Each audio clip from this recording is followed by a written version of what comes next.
আচ্ছা, এই সময় দাঁড়িয়ে কেউ যদি বলে যে কম্পিউটারে স্ক্রিন রেকর্ডিংয়ের জন্য বা স্ট্রিমিংয়ের জন্য কোনো ভালো অ্যাপের কথা, তাহলে আমাদের মাথায় প্রথমেই যে অ্যাপটা আসে সেটা কিন্তু OBS স্টুডিও।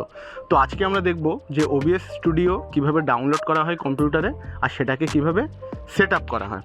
তো চলো, প্রথমে আমরা গুগল ক্রোমে গিয়ে লিখে নেব যে OBS স্টুডিও ডাউনলোড বলে।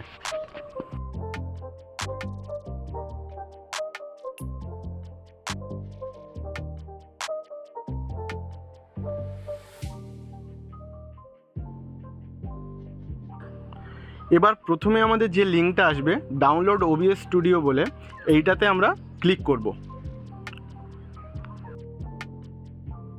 এরপর প্রথম যে পেজটা ওপেন হবে তার ঠিক ডান দিকে লেখা থাকবে ডাউনলোড ইনস্টলার বলে। এখানে যেমন লেখা আছে ডাউনলোড ইনস্টলার, এটাতে আমরা ক্লিক করব।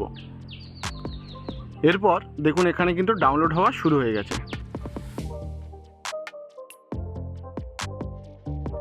আচ্ছা, এবার আমরা দেখে নেব যে ডাউনলোড হওয়া ওই ফাইলটা কোথায় স্টোর হলো। তো প্রথমে আমি ডাউনলোডসে গেলাম, তারপর প্রোগ্রামস বলে যে ফোল্ডারটা আছে তার মধ্যে ঢুকলাম এবং দেখা যাচ্ছে যে OBS স্টুডিও বলে যে ফাইলটা ছিল সেটা কিন্তু ডাউনলোড হয়ে গেছে।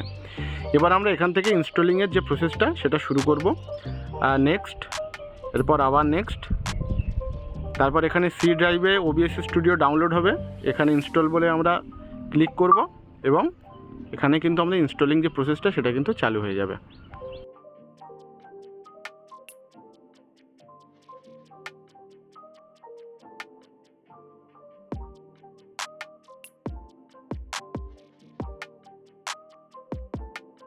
এখানে লেখা চলে এসছে কমপ্লিট সেটআপ বলে। আমরা এবার লঞ্চ OBS স্টুডিওটাকে আনটিক করে ফিনিশ করে দেবো।